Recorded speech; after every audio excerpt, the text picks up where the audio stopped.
तो क्या हाल है बच्चों। आज इस वीडियो में आपको पता है 2025 में आने वाले बहुविकल्पिक तैयारी चल रही है, विषय गणित है। और ये सेट नंबर जो है प्रीवियस ईयर क्वेश्चंस का है, मतलब पिछले साल पूछे गए क्वेश्चनों में से। तो ये आज जो सेट नंबर है 2024 का सेट नंबर 3 है, HX। कोड क्या है 928 HX। ठीक है, तो आज इसको हल करेंगे हम लोग। तो चलते हैं पहले सवाल की तरफ। पहला सवाल है आपका, यदि 26 156 का लासा यानी LCM 156 है तो मासा यानी HCF क्या होगा। तरीका आपको पता है बच्चों, क्या होता है, दो संख्याओं का गुणनफल बराबर लासा 156 दे रखा है गुणे मासा मतलब HCF। ठीक है, मासा निकालना है तो 156 से 156 कट गया, क्या आ गया, मासा बराबर आ गया आपका 26। क्या आ गया बच्चों, 26। तो ऑप्शन नंबर बी बिल्कुल सही है। ऑप्शन नंबर बी बिल्कुल सही है बच्चों। अगला क्वेश्चन है बच्चों, क्वेश्चन नंबर 2, निम्नलिखित में से कौन सा सह अभाज्य संख्याओं का युग्म है। तो मैं आपको बता दूं, पिछली वीडियो में मैंने आपको 3193 बताया था, बट ये गलत है बेटा। ठीक है, तो पिछले वाले आप इस चीज़ को ध्यान रखिएगा, जब भी आपसे पूछा जाए सह अभाज्य गुणन संख्याओं का एक युग्म है तो आप ध्यान रखिएगा कि छोटी वाली संख्या को बड़ी वाली संख्या का मासा निकालना है भाग विधि द्वारा। और अगर एक आता है, मासा क्या आता है एक, तो आपका वही सह अभाज्य संख्या होगा। तो इसमें जो है आपका ऑप्शन नंबर बी होगा। यानी जब भी ऐसा सवाल मिले और 18 और 25 दिया है, 18 और 25 तो बिल्कुल सही है। ठीक है, तो 18 और 25 मतलब ऑप्शन नंबर बी बिल्कुल सही है। अगला देखते हैं, बिंदुओं 5,0 और -12,0 के बीच की दूरी होगी। ठीक है, तो यहाँ पर x1 जो है वो आपका हो जाएगा, अभी बताता हूँ, x2 - x1 का whole square plus y2 - y1 का होल स्क्वायर। ठीक है, तो यहाँ पर जो आपका x2 है वो हो गया आपका -12 और x1 जो है वो हो गया आपका 5 का स्क्वायर प्लस y2 जो है आपका 0 है और y1 भी 0 है का स्क्वायर। ठीक है, तो ये माइनस माइनस जुड़ जाएंगे, ये हो गया 12 और 7 17, माइनस का 17 का स्क्वायर, उधर 0 का स्क्वायर 0 ही रहेगा। ये 17 का स्क्वायर, स्क्वायर में आपको पता है क्या होता है, तो यहाँ पर 17 के स्क्वायर बचा खाली, 17 का स्क्वायर, स्क्वायर से रूट कट गया, क्या आ गया बच्चों 17। क्या आया 17। तो option number D, option number D बिल्कुल सही है बच्चों। ठीक है, ऑप्शन नंबर डी। अगला लगाते हैं,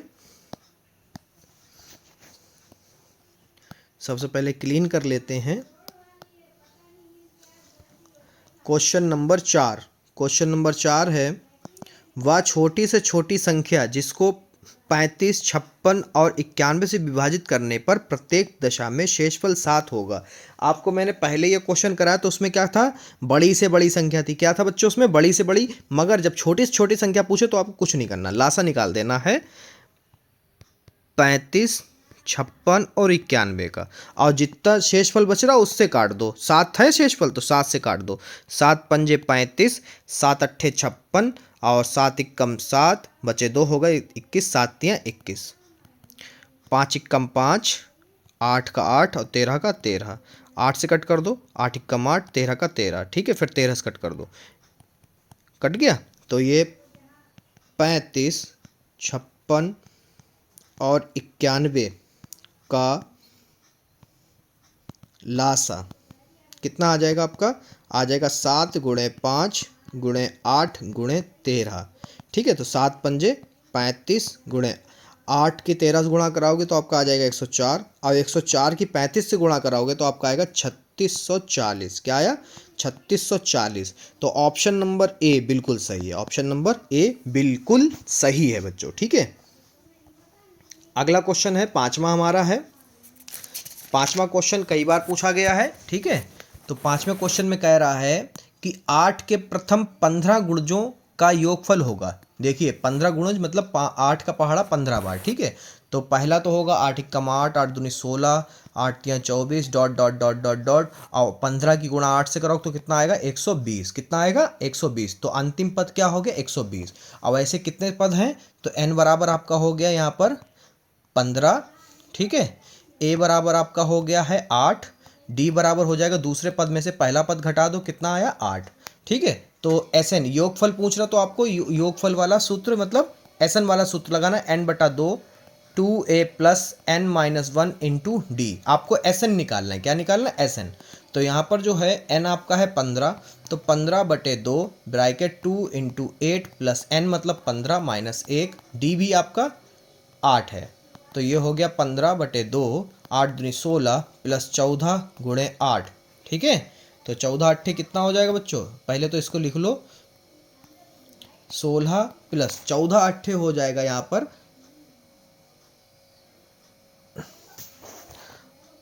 8 चक्कू 32, हासिल लगे 3, 8 एकम 8 और 3 112। ठीक है, तो जब आप इसे जोड़ोगे तो आपका हो जाएगा 15/2 गुणे इनका जोड़ होगा 128। कितना होगा? 128। ठीक है, और फिर इसे कट कर लो, 2 एकम 2, 2 छंग 12, 2 चक्कू 8। तो 15 की गुणा 64 से कराओगे तो कितना आ जाएगा बच्चों? 960। कितना आएगा? 960। तो ये आपका ऑप्शन नंबर जिसमें भी 960 है बिल्कुल सही है। चलो देखते हैं, 960 960 option number a. Option number ए बिल्कुल सही है। जब भी इस तरह के क्वेश्चन आए आंख बंद कर 960 ढूंढिएगा और लगा दीजिएगा इस तरह का क्वेश्चन में। ठीक है, अगला क्वेश्चन क्या है वो भी देख लो। Question number 6। क्वेश्चन नंबर 6 है बच्चों, यदि द्विघात समीकरण। देखिए इस तरह का क्वेश्चन एक जरूर आएगा बच्चों, कान खोलकर सुन लो, एक क्वेश्चन इस तरह का जरूर आएगा। मैं फिर एक बार कह रहा हूँ, वीडियो को बहुत ध्यान से देखो बच्चों। ठीक है, समीकरण दे रखा है, कह रहा है इसका एक मूल जो है -2 है, तो पी का मान बताओ। जब भी ऐसा क्वेश्चन दे रखा हो समझ लो मूल का मतलब x का मान। पहले समीकरण लिख लो 2x माइनस, ठीक है, बराबर 0। तो जहाँ जहाँ x है वहाँ पर -2 रख दो, 2 गुणे -2 माइनस p बराबर 0। ये हो गया 4, माइनस का 2 दूनी 4, माइनस का p बराबर 0। 4 से 4 कट गया तो p बराबर आपका आ गया 0। ठीक है, ये माइनस था उधर जाएगा 0 ही हो जाएगा। ठीक है, तो p बराबर 0 आया, यानी ऑप्शन नंबर ए बिल्कुल सही। ऑप्शन नंबर ए बिल्कुल ही सही है। ठीक है, अब आप क्या करोगे? अब आप क्वेश्चन नंबर 7 देखोगे। क्वेश्चन नंबर 7 को पढ़ो बच्चों। चलिए हम पढ़ते हैं। क्वेश्चन नंबर 7 है, x अक्ष पर स्थित एवं बिंदु 5, -2 तथा 3, -3, 2 से समदुरुस्त बिंदु के निर्देशांक होंगे। ऐसे क्वेश्चन में क्या करो? समदुरुस्त बोल रहा तो एक बिंदु ए हो गया, दूसरा बिंदु बी हो गया, ये हो गया पी, इससे इसकी दूरी बराबर है, इसकी इससे दूरी बराबर है। ठीक है, तो P का मतलब x अक्ष पर है, तो x कॉमा क्या हो गया 0, और A वाला हो गया 5, -2, B वाला हो गया -3, 2। अब यहाँ से x1 y1 कर लो, x1 ये हो गया, y1 ये हो गया, x2 ये हो गया, y2 ये हो गया, और x और y ये हो गया। अब क्या करो? मध्य बिंदु वाला फार्मूला लगा दो। तो जो होता है x बराबर होता है x1 प्लस x2/2। x तो x ही है और x1 जो है 5 है, प्लस का ये x2 जो है -3 है, 2 कर लो बटे में। ठीक है, 5 में से 3 गया, बच्चा कितना बचेगा? बच गया 2/2, 2 एकम 2, 2 एकम 2, तो x का मान क्या आ गया 1। बाई को हल ही नहीं करना क्योंकि बाई वाला क्या है 0 है। ठीक है, तो जो पी वाले बिंदु थे, पी के निर्देशांक आएंगे 1, 0। तो जहाँ पर भी 1, 0 दिख रहा है लगा दो निशान, 1, 0, यानी option number D. Option number D 1, 0 बिल्कुल सही है। ठीक है, तो चलो अगला सवाल देखते हैं। अगला सवाल है हमारा क्वेश्चन नंबर 8। क्वेश्चन नंबर 8 है बच्चों, कह रहा है समीकरण 2x² - 5x + 4 बराबर 0 के मूलों की प्रकृति होगी। ठीक है, ये तो बहुत सिंपल होता है। सबसे पहले समीकरण लिख लो, जो भी समीकरण है वो समीकरण आपको दी है 2x² - 5x + 4 = 0। अब आपको d निकालना है। ठीक है, विविक्त कर, d बराबर होता है -b² 4ac। ठीक है, b कितना? -5 का स्क्वायर -4, a का मतलब 2 और c का मतलब 4। तो ये हो गया 25, 4 दूनी 8, 8 चक्कू 32। ये आ गया माइनस का, आपका आ गया है बच्चों माइनस का 5 बचे और 2 7, -7। कितना आया? -7। जब भी d का मान माइनस में आए, जब भी d का मान माइनस में आए तो आप जानते हैं कैसा होगा? वास्तविक नहीं होगा, यानी आपका काल्पनिक। तो काल्पनिक मतलब काल्पनिक, वास्तविक नहीं है। ऑप्शन नंबर बी बिल्कुल सही है। जब d बराबर माइनस में आया, आंसर d का मान माइनस में आए तो कैसा होगा?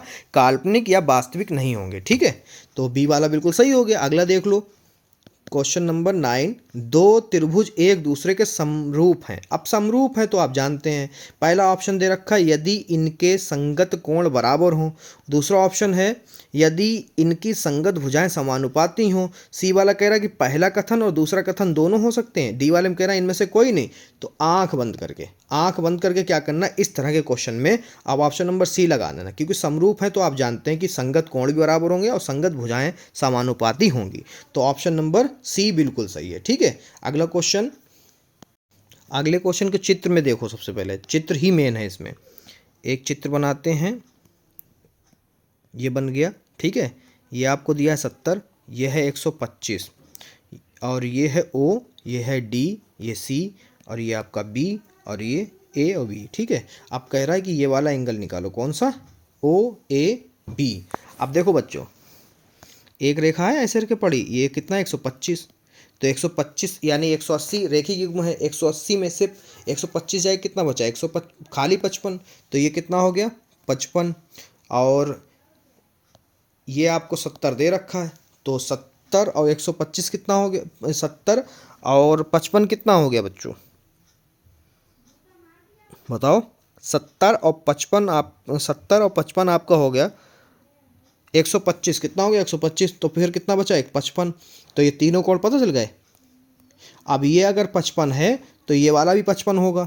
ठीक है, एकांतर कोण से। ठीक है, तो यहाँ पे आप लिखोगे कि एंगल OAB बराबर 55 अंश। ठीक है, तो ढूंढ लो भैया कहाँ है 55 यानी ऑप्शन नंबर ए बिल्कुल सही, ऑप्शन नंबर ए। किस तरह से लगे मैंने शॉर्ट में बता दिया आपको। ठीक है, अगला क्वेश्चन देखते हैं। अगला क्वेश्चन है, कह रहा है यदि साइन थीटा बराबर कॉस थीटा, जीरो जो है थीटा के बराबर या फिर बड़ा होगा थीटा, या और थीटा जो है 90 के बराबर होगा या फिर 90 से बड़ा होना चाहिए। चलो भाई देखते हैं, ऐसा कोई कथन है, हाँ 90 से छोटा हो थीटा। ठीक है, तो देखते हैं भाई। क्वेश्चन है साइन थीटा बराबर कॉस थीटा, तो साइन थीटा को आप क्या लिख सकते हो, cos 90 minus theta. Cos 90 minus theta का मतलब होता है साइन थीटा, तो इसको लिख लिया बराबर कॉस थीटा है ही, कॉस से कॉस छूट गया, तो 90 माइनस थीटा बराबर थीटा। तो 90 बराबर थीटा, ये माइनस का थीटा था उधर गया प्लस का थीटा हो गया, तो 2 थीटा बराबर 90, और थीटा बराबर 90/2, ये हो गया 45। तो थीटा बराबर क्या आ गया, 45 अंश। कितना आ गया, 45। देखो जीरो से बड़ा है और 90 से छोटा है। ठीक है, तो क्वेश्चन नंबर 11 का ऑप्शन नंबर बी बिल्कुल सही है, ऑप्शन नंबर बी बिल्कुल ही सही है। ठीक है, क्वेश्चन नंबर 12 मैंने इस तरह का क्वेश्चन आपको बताया, जब भी भाग में हो तो 1 आएगा, घटाने में हो तो 0 आएगा। ठीक है, तो ऑप्शन नंबर ए बिल्कुल सही है, ऑप्शन नंबर ए। ठीक है, एक बात बच्चों आपको और बताऊंगा, अगर यहाँ तक आप वीडियो में आ चुके हैं तो वीडियो को लाइक कर दें, चैनल को सब्सक्राइब कर दें, क्योंकि हम हर रोज़ आपके लिए 20 MCQs P/Q के 9 बजे लेके आ रहे हैं। जब MCQs की वीडियो ख़त्म हो जाएगी तो आपके P/Q के क्वेश्चन नंबर 2 नंबर के, क्वेश्चन 3 नंबर वाले, क्वेश्चन 6 नंबर वाले भी आपके पर डे मिलने लगेंगे। ठीक है, तो चलिए अब आपको समझाते हैं question number 13। Question number 13 is very most important question. Question है आपका साइन थीटा, कह रहा है sine theta minus cos theta बराबर कह रहे हैं 0 है। कितना है, 0 है। क्या ऐसे सवालों में क्या किया करो, तो साइन थीटा बराबर कॉस थीटा, क्योंकि माइनस का कॉस थीटा था उधर भेजा तो प्लस का हो गया। ठीक है, तो आप क्या करो, दोनों तरफ क्या करो, यहाँ पे लिख लो दोनों तरफ, तरफ का मतलब दोनों पक्षों, दोनों तरफ कॉस थीटा से भाग देने पर। ठीक है, तो यहाँ पर आपका हो जाएगा साइन थीटा बटा कॉस थीटा बराबर कॉस थीटा बटे कॉस थीटा। कॉस थीटा से कॉस थीटा कट गया, और ये हो गया टेन थीटा बराबर 1, और टेन थीटा बराबर 1 कब होता है टेन थीटा में, 10:45 में, तो 10:45 थीटा 10 से 10 छूट गया, तो क्या बचा, थीटा बराबर 45 अंश। मान किसका निकालना, मान निकालना है आपको साइन की power 4 theta plus cos the power 4 theta, इसका निकालना है। साइन की पावर 4 थीटा का मतलब 45 अंश, प्लस कॉस की पावर 4 थीटा का मतलब 45 अंश। ठीक है, अब कॉस 45 का मान होता है 1/√2, तो 1/√2 की पावर 4 होगा, कितना होगा 4, प्लस इसका भी सेम होगा क्योंकि 45 45 एक ही जैसे रहते हैं साइन और कॉस में। अब देखो 1/√2 की पावर 2 प्लस, अब इसको आपको डायरेक्ट सॉल्व करके बता दूं कि ये हो जाएगा √2 की पावर, देखो 1 की तो 1 ही रहता है कितनी भी पावर हो, बट इसकी 4 है तो √2 से देखो 2 × 2 करा तो 2 से क्या हुआ, 2 कट गया, रूट कट गया तो 2 की पावर 2 बचा तो 2 2 4 तो कितना आएगा 4। इधर भी सेम 1/4 तो एलसीएम एक जैसा एक बार लिख दो, ऊपर एक जैसे जोड़ दो 2/4 यानी 1 2 1 कम 2 2 दूनी 4, आंसर क्या आया 1/2। क्या आया 1/2। तो ऑप्शन नंबर आपका हो जाएगा बी, ऑप्शन नंबर बी बिल्कुल सही, ऑप्शन नंबर बी बिल्कुल ही सही होगा।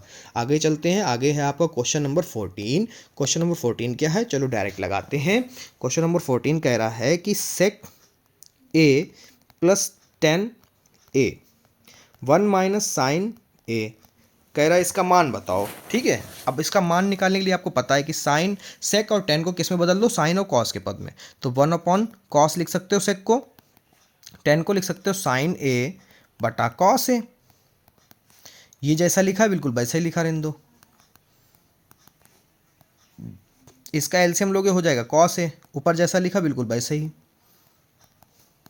गुणे माइनस प्लस नहीं है तो ये भी ऊपर ही आ जाएगा, इसका भी एलसीएम वही कॉस ए हो जाएगा। देखो ऊपर वाला क्या है, ऊपर वाला एक बार प्लस एक बार माइनस में लिखा यानी ये होल स्क्वायर होगा, a square minus b square, sorry whole square नहीं, a square minus b square और फार्मूला हो गया a square minus b square. ठीक है, और आप जानते हैं 1 माइनस साइन स्क्वायर ए किसका सूत्र होता है, कॉस स्क्वायर ए का। ठीक है, तो यहाँ पे आप लिख सकते हैं कॉस स्क्वायर ए बटा कॉस ए। ठीक है, आप कॉस स्क्वायर ए को कैसे लिख सकते हैं, cos A into cos A बटे में कॉस ए, कॉस से कॉस कट गया क्या आया कॉस ए। ठीक है, क्या आ गया कॉस ए। तो ऑप्शन नंबर डी बिल्कुल सही है, ऑप्शन नंबर डी बिल्कुल सही है। Question number 15 very important. ठीक है, 15 वाला जो क्वेश्चन है बहुत इंपॉर्टेंट है। अब क्वेश्चन नंबर 15 जो है इसको पहले समझो। ठीक है, मैं इधर ही ग्राफ पे इसी पे समझा देता हूँ। एक लाइन डाल लो जिसको आप दे दो जेड। ठीक है, तो ये 45 देखो क्या है, ये पी जो है ये वाला है, तो जेड ए ओ क्या हो गया आपका, जेड ए ओ, जो एंगल जेड ए ओ है वो किसके बराबर होगा, एंगल ए ओ क्यू के। और एंगल ए ओ क्यू आपकी कितना है, वो बच्चों आपको दिया है 45, तो ये दोनों 45 हो गए, ये 45 तो ये भी 45 हो गया। ठीक है, अब यहाँ पे लिख लो कि अब ट्रायंगल पी क्यू ओ में, ठीक है, तो angle P plus angle Q plus angle O बराबर 180। ठीक है, ये ट्रायंगल बन रहा ना आपका पी क्यू ओ। अब ओ नहीं पता है, पी आपको 60 दे रखा है और क्यू जो है बच्चों आपको दे रखा है 90। समकोण है ना, ये देखो समकोण। ठीक है, अब यहाँ पर पी आपको है 60 तो यहाँ पर रख दो 60 प्लस क्यू आपका है 90 और आपको निकालना है ओ, तो एंगल ओ निकालना है बराबर 180। तो 90 और 60 हो गया आपका 150, एंगल ओ बराबर 180, एंगल ओ बराबर 180 माइनस 150, तो एंगल ओ बराबर आपका हो गया 30 अंश। ठीक है, 30 अंश। तो आपका आंसर जो होगा वो होगा 30 अंश 45 अंश। ठीक है, ये आंसर होगा। ऑप्शन ढूंढ लो, option number a, option number a. But इसमें क्या कह रहा है, ए वाला पहले बताओ पी वाला। ठीक है, सही है, ऑप्शन नंबर यहाँ पर आपका हो गया है। अब ये कन्फ्यूज़न थोड़ी सी क्रिएट हो रही है कि यहाँ पर देखो 345 दो जगह है, तो आप लगाइए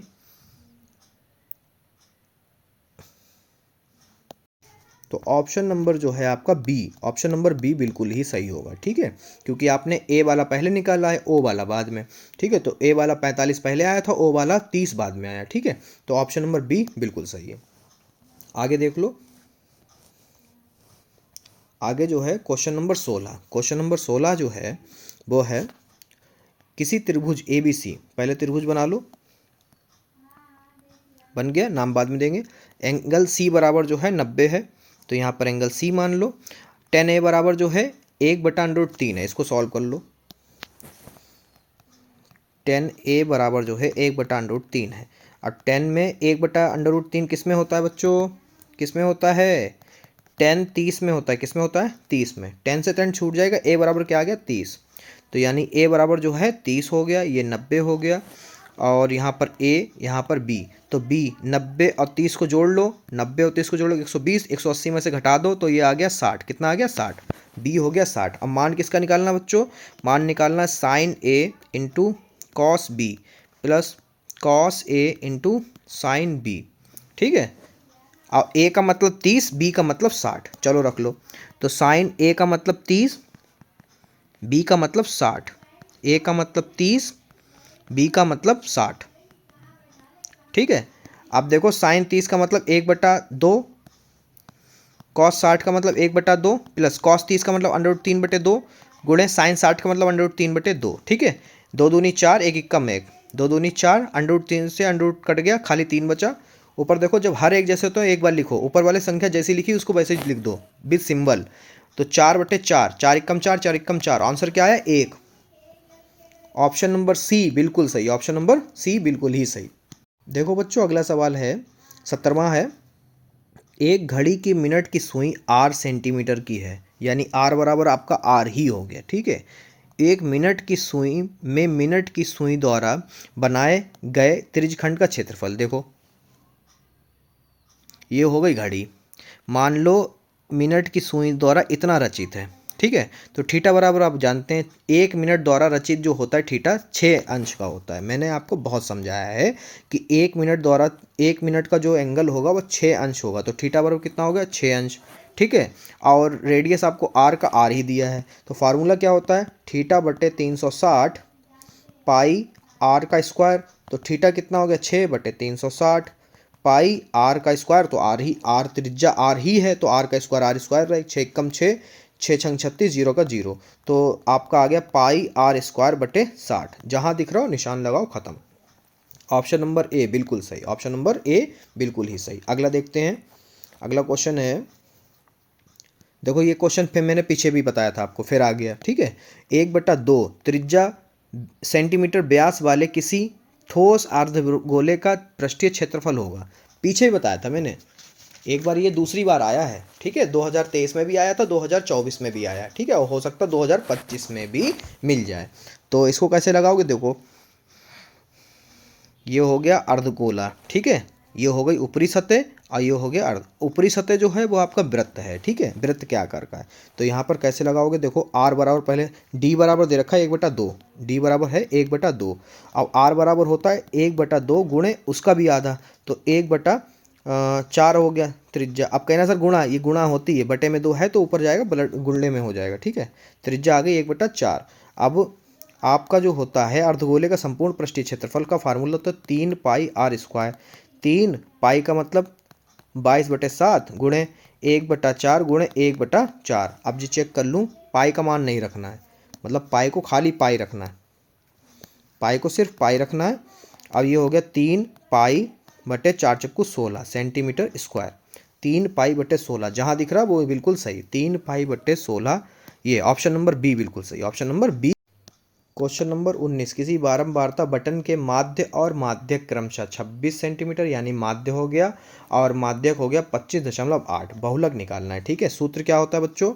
सूत्र होता है आपका बहुलक बराबर 3 माध्यक घटा 2 माध्य। तो 3 गुणे माध्यक आपको दे रखा है 25.8 माइनस 2, माध्य आपको दे रखा है 26.1। चलो इसकी गुणा करा लेते हैं। तो ये आ जाएगा 25.8 की गुणा 3 से कराओगे आपका आ गया 77.4, और 26.1 की गुणा कराओगे 2 से तो आ जाएगा 52.2। ठीक है। 77.4 घटा 52.2 जब करोगे तो आपका आ जाएगा 25.2। ठीक है। तो बहुलक आ गया 25.2, यानी ऑप्शन नंबर सी बिल्कुल ही सही है। ठीक है। अब देखो क्वेश्चन नंबर 20। क्वेश्चन नंबर 20 जो है केंद्रीय प्रवृत्ति की माप क्या कह रहा है? ऑप्शन नंबर ए कह रहा है बारंबारता होती है, ऑप्शन नंबर बी कह रहा है माध्य होता है, या फिर ऑप्शन नंबर सी कह रहा है माध्यक, या फिर डी कह रहा है कि बी वाला ऑप्शन और सी वाला दोनों सही है क्या? बिल्कुल सही है। ऑप्शन नंबर डी इसमें बिल्कुल सही है कि माध्य और माध्यक केंद्रीय प्रवृत्ति की माप होती है। ठीक है, तो ऑप्शन नंबर डी बिल्कुल सही है बच्चों। ठीक है, इस तरह की वीडियो देखने के लिए आप मेरे चैनल पे जा सकते हैं। 2 नंबर वाली, 4 नंबर वाली, 6 नंबर वाली, जो कि आपके बहुत ज़्यादा क्वेश्चन पूछे जाते हैं, वो वीडियो पढ़ चुके हैं। बस उन्हीं वीडियो को देख लीजिए और कुछ भी नहीं। बाकी आपका पूरा यकीन रखिए, आप जब पेपर में जाएंगे, पेपर करके आइएगा, तो अगर आता है, मुझे पता है आता है, मैं 9 साल से पढ़ा रहा हूँ, आता वही है जो मैं बताता हूँ। अब मैंने इस बार ऑनलाइन भी आपका सब प्रोवाइड करा दिया, बिल्कुल फ्री। तो मिलते हैं बहुत जल्द अगली वीडियो में, कल रात 9 बजे।